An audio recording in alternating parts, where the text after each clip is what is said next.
అశ్వ సంవత్సరంలో కైలాస యాత్ర Shri Gayatri tours and travels 8977349696. ఈనాటికి కూడా నేను బీఆర్ఎస్ ఎమ్మెల్యేనే. నేను బీఆర్ఎస్ పార్టీ నుంచి గెలిచిన ఈనాటికి కూడా బీఆర్ఎస్ ఎమ్మెల్యేనే. జగిత్యాల అభివృద్ధి కోసం ప్రభుత్వంతో కలిసి పనిచేస్తున్నా. నేను అంతకుముందు డిసెంబర్లో కూడా కలిసినాక ఒక లెటర్ కూడా వచ్చింది. ఎమ్మెల్యే వచ్చిండు డిసెంబర్ 19 నాడే సీఎం ఆఫీస్ నుంచి. తర్వాత కూడా కలిసి కొన్ని నిధులన్నీ రిలీజ్ చేయించిన. ఆ తర్వాత జూన్ 23 అనుకుంటా డేట్ అటు ఇటు రాయట్లేదు, ఎందుకంటే నేను పర్టికులర్గా జాయిన్ అయితే పోలేదు కాబట్టి. పోయి నేను కలవడానికి పోతే తెల్లవారే ముఖ్యమంత్రి గారు కలిసిన తెల్లవారే ఎలాంటి అథెంటిసిటీ లేని, ఆధారాలు లేని మీడియా ప్రచారంతో నేను ఇవ్వలేదు స్టేట్మెంట్, ముఖ్యమంత్రి గారు ఇవ్వలేదు, నాతో మంత్రులు ఇవ్వలేదు. కలిసి పనిచేస్తామని చెప్పి పోయి నేను చాలా కప్తే వారు నాకు పండుగ కప్తే నేను కాంగ్రెస్ లో చేరేటని చెప్పి బీఆర్ఎస్ నాయకులు వచ్చి నా హాస్పిటల్ మీద రచ్చ చేసి నా దృష్టి బొమ్మలు తలబెట్టారు. నాకు ఒక అవకాశం కూడా ఇవ్వలేదు వివరణ ఇవ్వడానికి, నాకు ఒక నోటీస్ ఇవ్వలేదు. మన కవితం అదే అడుగుతుంది కదా వివరణ. ఎస్, ఎవరికైనా ప్రజాస్వామ్యంలో హక్కు ఉంటుంది. మర్డర్ చేసినోడికే, హత్య చేసినోడికే ట్రయల్ నడుతుంది కోర్టులో.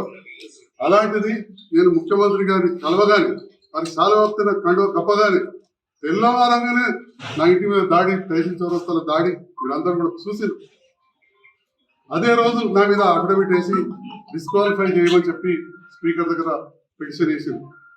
అయినా కానీ ఆ రోజు నుంచి మార్చి వరకు, అది వాళ్ళిచ్చి వాళ్ళు ఆపేంత వరకు బీఆర్ఎస్ లెజిస్లేటర్ పార్టీకి నెలకు 5,000 రూపాయలు మా జీతం నుంచి కట్ అయితే నేను ఎన్నడూ ఆబ్జెక్షన్ చేయలేదు. ఎస్, నేను బీఆర్ఎస్ లెజిస్లేటర్ పార్టీ సభ్యుల్ని, నేను ఆబ్జెక్షన్ చేయలేదు. నేను అంటున్నారు అఫిడవిట్ ఇచ్చిండు, అప్పుడు వాస్తవమే. అఫిడవిట్ కాదు నెలకు 5,000 కట్టా భయ్, అఫిడవిట్ కాదు నెలకు 5,000 కట్టా కాదంట. ఏదైనా విప్ జారీ చేస్తే రేపటి నాడు బీఆర్ఎస్ వాళ్ళు ఎవరికైనా చేయది ఈ బిల్ మద్దతు ఇవ్వండి అదే చెప్తాను. మరి ఇవాళ మాట్లాడుతూ ఉంటే ఈ రకం. కానీ అయినా నన్ను ఎంత విమర్శించినా, ఎన్ని మాటలన్నా నోరుదే ఉందయా. నేను ఒక పార్టీ నాయకులు వాళ్ళు బాధ అనిపిస్తే ఒక పట్టణ నాయకులు ఇష్టం వచ్చినట్టు మాట్లాడేది. నాయకుడు మాట్లాడరాదా నోటికి వచ్చినట్టు, ఇంకోటి ఎవడో టికెట్ రాలేదు ఎక్కడో మాట్లాడారు, అట్లా నేను కూడా మాట్లాడతాను. ఏనాడు కూడా నేను స్థానిక బీఆర్ఎస్ నాయకుల గురించి కానీ అధిష్టానం గురించి కానీ ఈ రోజుకు నేను విమర్శించలేదు. పనులు జరుగుతున్నాయి కాబట్టి, జగిత్యాల అభివృద్ధికి నిధులు వచ్చినాయి కాబట్టి, ముఖ్యమంత్రి గారు నేను పోతే కానీ మంత్రులు కానీ మిగతా నాయకులు కానీ నన్ను ఆదరించి నాకు పనులు చేస్తున్నారు కాబట్టి, జగిత్యాల ప్రజలకు పనులు చేస్తున్నారు కాబట్టి, నాకు కాదు నాకంటే ఏముంటుంది పర్సనల్ అందరూ అనుకుంటే అంత లేవు, పనులు చేస్తున్నారు కాబట్టి ఖచ్చితంగా నేను కలుస్తున్నా.